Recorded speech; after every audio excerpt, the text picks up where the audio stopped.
আসসালামু আলাইকুম সবাইকে। আশা করি আল্লাহর রহমতে আপনারা সবাই অনেক ভালো আছেন। আলহামদুলিল্লাহ অ্যালটমেন্টে চলে আসছি।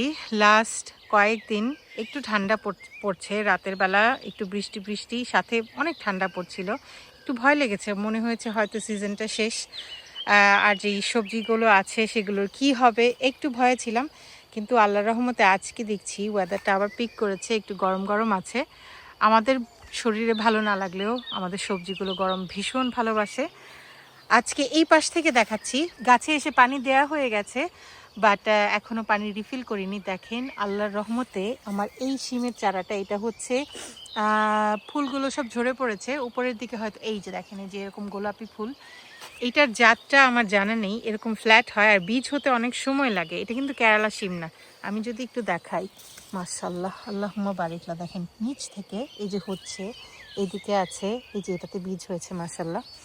এইখানে একটা থোকা, এই যে দেখেন এখানে একটা থোকা, তারপরে এই যে এইখানে হচ্ছে, ভেতরে আছে, এইখানে বেশ কয়েকটা ঝরে পড়েছে। আমি বলেছিলাম খরা যখন পড়েছিল তখন বেশ কয়েকটা ঝরে পড়েছিল।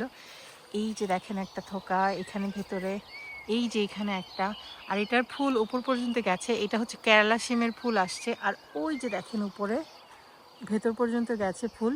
তো ইনশাল্লাহ উপরের দিকেও হয়তো থাকবে, নিচেরগুলো যখন তুলে ফেলবো তখন উপরেও যাবে। শিম দিয়ে শুরু করছি।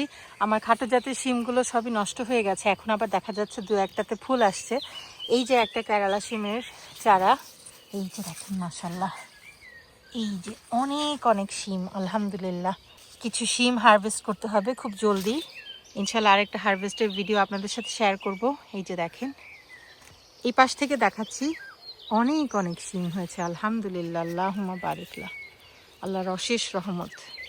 এই যে দেখেন এখনো ছোট ছোট শিম হচ্ছে, এই যে উপরের দিকে হচ্ছে, এই যে দেখেন।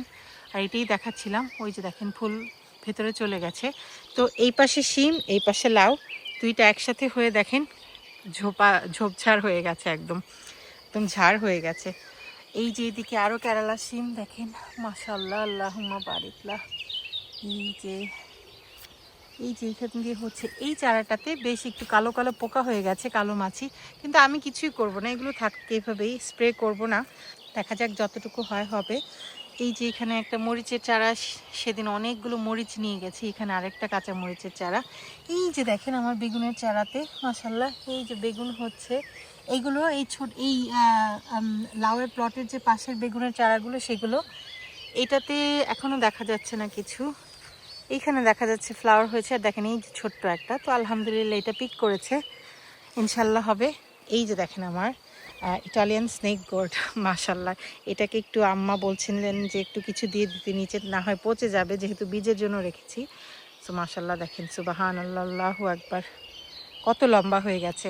আরও যদি দেখাই, এই যে একটু আগে এটাকে পলিনেট করে দিয়েছি আমি, দেখেন কত কত লাউয়ের কুড়ি। আমি ব্যাগিং করি না, আমি আগেও বলেছি অ্যালটমেন্টে আমি ব্যাগিং করি না, ইনশাল্লাহ একা একাই হবে। এইখানে কিছু, এটা যে কি জাতের মরিচ জানি না, দুইটা মরিচের চারা, নাগা মরিচের কোনো জাতি হবে, বাট এখনও একটাও মরিচ হয়নি, ফুল আছে দেখা যাচ্ছে। এখানে আমার দুইটা চাল কুমড়া চারা, এসে দেখি একদম পুরো মানে একদম ঝিমিয়ে গিয়েছিল। এই যে দেখেন মাশাল্লাহ, বাট সেদিন আমি যে পলিনেট করে দিয়ে গেছি আলহামদুলিল্লাহ, দেখেন আল্লাহুম্মা বারিকলা। আমি জানি না দেখাতে পারছি কিনা, এই যে একটা, আর এই যে এইখানে আরেকটা মাশাআল্লাহ আল্লাহু আকবার। আরও আছে ভিতরে, কোথায় কোথায় আছে আমি জানি না, তবে সবগুলো পলিনেট করার সুযোগ হবে না, ইনশাল্লাহ আল্লাহর বাহিনীরা পলিনেট করে দিবেন। এই যে দেখেন চালকুমড়ার চারাটা এরকম করে, এই যে এতটুকুতে উপরে গিয়েছে, আর এই ভাইনটা এদিকে আসছে। এই যে এটাকে সেদিন পলিনেট করে দিয়েছিলাম, জানি না আল্লাহ ভরসা হয় কিনা জানি না। এই দিক দিয়ে দেখেন ভাইনটা আর একটু এদিকে আসছে, আর এই যে দেখেন এই যে আরেকটা চাল কুমড়া, এই যে আরেকটা চাল কুমড়া, আর এখান থেকে আবার এই যে দেখেন ইপসা 1-এর শিমের বীজ ফুল চলে আসছে এদিকে, একসাথে মিলেমিশে গেছে সব। শিমের চারার ফুল, লাউ, চাল কুমড়া সব এক জায়গায় চলে আসছে। যেটা বলছিলাম, এই যে দেখেন আরও শিম এদিক দিয়ে ভেতরেও হয়েছে, কোথায় কোথায় যে হয়েছে আমার নিজেরও কোনো খোঁজ খবর নেই। তো ইনশাল্লাহ পরের দিকে আরেকটু যখন ঠান্ডা পড়বে, পাতা টাতা আরেকটু ছাঁটাই করে দেব, তখন ইনশাল্লাহ এসে খুঁজে পাওয়া যাবে হোপফুলি। এখানে ইপসা ওয়ানই দেখে মনে হচ্ছে। সো এই যে দেখেন কিছু কিছু আছে, এই যে নিচে আছে মাশাআল্লাহ আল্লাহুম্মা বারিকলা। এত ভালো হয়নি এদিকেরগুলো, আমি জানি না আসলে কেন, মাঝখানে বেশি পাতা হয়ে গেছে সব দিক দিয়ে। এই যে দেখেন একটা কেরালা শিম ভেতর দিয়ে হয়ে গেছে, ওই যে ভেতরে আছে, মানে বাহির দিয়ে এটা চলে আসছে, যেটা বোঝাতে চাচ্ছিলাম। আমি ভিডিও করছি আর শিম খুঁজছি। এই যে দেখেন এটা ইপসা ওয়ান, একটা থোকা এখানে আছে মাশাআল্লাহ। এই যে আবার কেরালা শিমের ফুল চলে আসছে এদিকে। সেদিন বেশ কয়েকটা হারভেস্ট করে নিয়ে গেছি। এই যে এখানে কিছু আছে, একটু আগে কিন্তু এই যে উপরেরটা দেখিয়েছি। আবার ভাববে না যে আমি একই ঝোপা বারবার দেখাচ্ছি। এই যে দেখেন এটা একটু শুকিয়ে গেছে, যাই হোক এখান থেকে এই যে এটা বীজের জন্য রেখেছি কয়েকটা। এই যে নিচে এটা শুকিয়ে গেছে, এটা বীজের জন্য রেখে দেবো ইনশাল্লাহ। এদিকে আবার দেখেন এই যে কেরালা শিম চলে আসছে। এই যে দেখেন পাতার ভেতরে ভেতরে কেরালা শিমটা এমন পাতার ভেতরে ভেতরে থাকে, দেখতে বোঝা যায় না আসলে। So moral of the story, কিছু ইপসা ওয়ানের বীজ রেখে দেবো ইনশাল্লাহ, আর বাকি সবগুলোই তুলে ফেলবো। বেশ কয়েকটা তুলেছি সেদিন।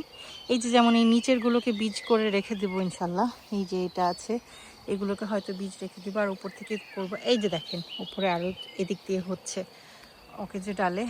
এই যে কেরালা শিম, এখান থেকে আরেকটা বীজের কোষ আজকে বের করেছি, যে এটা নরম হয়েছে বীজের জন্য। তো এই জায়গাটুকু বীজের জন্য রেখে দিয়েছি। এই যে দেখেন উপরে মাশাআল্লাহ আল্লাহুম্মা বারিক আল্লাহু আকবার। এই যে দেখেন আরও এদিক দিয়ে এটার নিচে এই যে আরও আছে মাশাআল্লাহ। এই যে দেখেন ফুল এদিকে আসছে। সো হোপফুলি ইনশাল্লাহ কেরালা শিম বেশ ভালো করে খাওয়া যাবে, যে কয়টাই রিজিকে থাকে ইনশাল্লাহ। আগামী বছর যেটা করব ইনশাল্লাহ, আগামী বছর আমি বেশি করে ইপসা ওয়ান কেরালা শিম আর ওই যে ওইখানে যে শিমটা ওইটা লাগাবো পিঙ্ক কালারের। যে এই যে দেখেন আল্লাহুম্মা বারিক লা। এই লাউটা সেদিন পলিনেট করে দিয়ে গেছি, মাশাল্লাহ হয়ে গেছে। আর এই দিকটাতে নিচের দিকে আর কোনো লাউ দেখা যাচ্ছে না। কেরালা শিম এটা তো দেখিয়েছি ওই দিক থেকে, এই যে যেমন এই যে যেটা কালো মাছি হয়ে গেছে এই যে একটু। আর একদিকে লাউয়ের চারাগুলো বেশ ভালো আছে আলহামদুলিল্লাহ, কিছু কিছু মরিচের চারা। এই যে দেখেন গত ভিডিওতে দেখিয়েছিলাম লম্বা লাউগুলো, মাশাল্লাহ যেটা হওয়ার সেটা দেখলেই বোঝা যায় যে এটা যেমন টিকে গেছে আলহামদুলিল্লাহ। এই যে দেখেন এটা বেশ বড় হয়েছে, এটা আর এক সপ্তাহের মধ্যে বড় হয়ে যাবে। এইটা দেখেন মাশাল্লাহ কত বড় হয়ে গেছে, এখানে দুইটা বড় বড় আছে। এই যে ভিতরে একটা, এই যে আল্লাহুম্মা বারিক আলহামদুলিল্লাহ আলহামদুলিল্লাহ। এই যে দেখেন ছোট ছোট দেখিয়ে গিয়েছিলাম, এইখানে একটা লাউ, একটু শেপটা নষ্ট হয়ে গেছে বাট মাশাল্লাহ লাউ হয়েছে, বড় হচ্ছে। এইখানে এই যে আরেকটা, এটাকে একটু বীজের জন্য রেখে দেবো আল্লাহ যদি রাখেন ইনশাল্লাহ।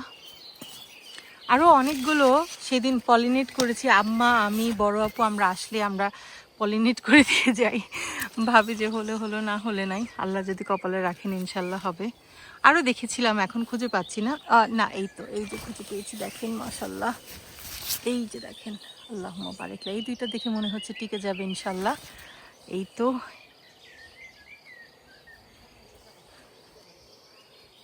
এই যে দেখেন এইখানে আছে। তো এই দিকের লাউয়ের চারাগুলোতে মাশাল্লাহ অনেকগুলো আছে। আর এই যে আমার বেডটা যেখানে কয়েকটা ডাঁটা শাক এখনও আছে অল্প কয়েকটা।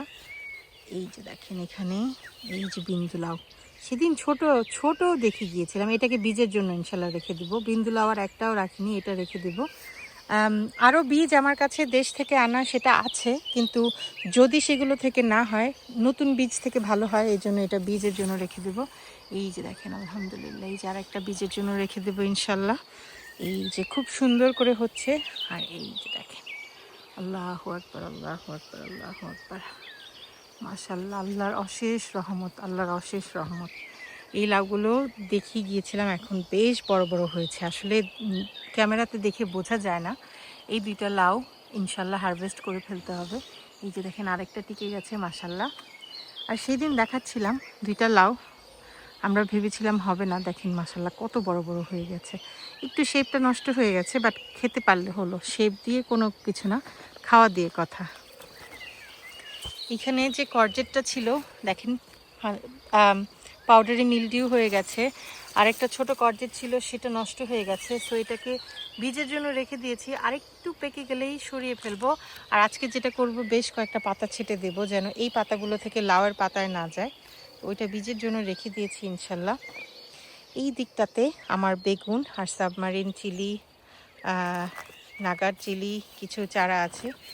এই যে দেখেন সাবমারিন আমার আম্মারটাতে ভিডিও দেখিয়েছিলাম, এত সুন্দর করে আম্মার বাগানেরটা হয়েছে। আমারটা পিক আপ করতে একটু লেট করেছে। আমি বলেছিলাম আসলে আমারই দোষ, আমি বাসায় বারান্দায় রেখে দিয়েছিলাম। আমার বারান্দায় একদমই কোনো গাছপালা রোদ পায় না, আর গাছপালা রোদ না হলে কোনো ফুল ফল আসলে হতে চায় না, এটাই হলো স্বাভাবিক নিয়ম। তো যাই হোক, আলহামদুলিল্লাহ যতটুকু আমাদের রিজিকে আছে আসবে। এইখানে দেখেন, এই যে আমাদের জুনায়েদ ভাই, নাগার চাচার ঘরের ভাই, আমি যে ওনার উপর কতটা থ্যাঙ্কফুল, আমাকে উনি এই চারাগুলো পাঠিয়েছেন। আমার কাছে এই মরিচটা এত ভালো লাগে।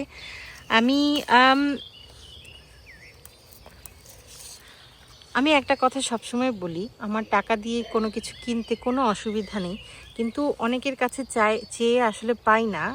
বিভিন্নভাবে বেগ পেতে হয় কোনো মরিচ বা কোনো কিছুর বীজ পেতে, বা কারো কাছে চাইলে অত তেমনভাবে পাওয়া যায় না। দেখেন, দেখানোর জন্য চারাটা একটু উপরে তুলেছি। তো যেটা বলছিলাম যে টাকা দিয়ে কিনতে কোনো অসুবিধা নেই, কিন্তু ভালো বীজ পাওয়া বা কারো কাছে অ্যাভেলেবল থাকা সবসময় সেটা হয় না। আমি জুনায়েদ ভাইয়ের কাছে অনেক কৃতজ্ঞ যে উনি আমাকে মানে আমি চাইও নি ওনার কাছে, উনি আমাকে এই মরিচের চারাগুলো পাঠিয়ে দিয়েছেন। তো ইনশাল্লাহ আল্লাহ যদি আমার কপালে রাখেন, আমি এগুলো থেকে বীজ সংগ্রহ করব। আমার কাছে ভীষণ ভালো লাগে এই মরিচগুলো দেখতে। আর এখানে আরেকটা নাগা চারা, এই যে মাশাল্লাহ জুনায়েদ ভাইয়ের দেয়া নাগা হয়েছে, এখন বড় হয়েছে, আগেই হয়েছিল বাট এখন বড় হচ্ছে মাশাল্লাহ। সো আমার আম্মার বাসায় আমি দেখিয়েছিলাম ভিডিওতে, এত বড় বড় হয়েছে। আম্মা সেদিন আমাকে বলছিলেন যে না, এটা তো জুনায়েদের পাঠানো। সো আলহামদুলিল্লাহ, thank you so much one second Junaid ভাই। আপনার আম্মা বলছিলেন, আব্বাও খেয়ে বলছিলেন যে আপনার এই নাগার খুবই সুন্দর স্মেল, নাগার স্মেলটা খুবই স্ট্রং এবং খুবই সুন্দর। তো মাশাল্লাহ, এই দিকটাতে দেখেন আমার বেগুনের চারা, আল্লাহুম্মা বারিকলা, মাশাল্লাহ। ওই যে দেখেন ওই চারাটাতে অনেকগুলো বেগুন, এই যে দেখেন মাশাল্লাহ, আল্লাহুম্মা বারিকলা। সেই দিন আমি কয়েকটা লতা বেগুন নিয়ে গিয়েছিলাম, আমরা যে কি মজা করে বেগুনি করে খেয়েছি। আমার বাসায় বড় আপু বেগুনি ভেজেছিলেন, বড় আপু তালের রস এনেছিলেন, তালের পিঠা বানিয়েছিলেন। আম্মা বড় আপু মিলে তালের পিঠা বেগুনি এত মজা করে আমরা খেয়েছি, খুবই মজা লেগেছে, অন্যরকম স্বাদ, অনেক মজা করেছি আসলে আলহামদুলিল্লাহ। এই যে আরও বেগুন, সুবহানাল্লাহ, আল্লাহুম্মা বারিকলা, অনেক অনেক বেগুন আসছে দেখেন মাশাল্লাহ। এই সাদা বেগুনগুলো আরও বড় হবে, আমার আম্মার বাগানে দেখিয়েছিলাম, অনেক বড় বড় হয়েছে মাশাল্লাহ। তো সেই থেকে আমি জানি যে এই সাদা বেগুনগুলো আরও অনেক বড় বড় হবে ইনশাল্লাহ। সাদা না, মানে গ্রিন কালার। এটা দেখেন একটাই দিক দিয়ে ভেতর দিয়ে কীভাবে, এই যে ভেতর দিয়ে একটা বড় হয়ে গেছে, এটা কোন দিক দিয়ে বের হবে জানি না, বাট আল্লাহই জানেন। আল্লাহ যেহেতু দিয়েছেন, আল্লাহ একটা ব্যবস্থা করে দেবেন। সো মাশাল্লাহ, উপর থেকে দেখতে দেখেন গাছগুলো কত সতেজ মাশাল্লাহ। এই যে দেখেন দূর থেকে নাগার চাচার ঘরের ভাই। আর এই দিকটাতে বরাবরের মতো আমার টমেটো গাছগুলো এসে দেখি আর এমনভাবে ঝুলে পড়েছে, নুয়ে পড়েছে। বারবার এত সুন্দর করে বেঁধে দিই, তারপরও এরকম ঝুলে পড়ে। খুব সুন্দর করে অনেক টমেটো হয়েছে মাশাল্লাহ, আল্লাহু আকবার। এই যে দেখেন কি সুন্দর করে ডাঁটাগুলো সতেজ আছে। এগুলো আরেকটু হয়তো বড় হবে, বাট অনেক ঘন হয়ে, এই যে দেখেন মাশাল্লাহ। এই যে দেখেন অনেক ডাঁটা ভিতরে, অনেক অনেক ডাঁটা। এগুলো আরও কয়েকদিন খাওয়া যাবে ইনশাল্লাহ। এই যে যেটা বলছিলাম টমেটোর চারা, এটা একটু আগেই ঠিক করে দিয়ে গেছি, শুধুই এই যে একটা ভেঙেই গেছে দেখেন। আল্লাহু আকবার, কিছুই করার নেই, টমেটোর চারাটা ভেঙে গেল। যাই হোক, আল্লাহ কপালে রাখেনি, ভেঙে গেছে, কিছু করার নেই। আম্মা চেষ্টা করছেন ঠিক করার জন্য। তো আজকে আমার ভিডিওটা এই পর্যন্তই, আশা করি আপনাদের কাছে ভালো লেগেছে। আমাদের জন্য দোয়া করবেন, আপনাদের জন্য অনেক অনেক দোয়া রইল। আসসালামু আলাইকুম।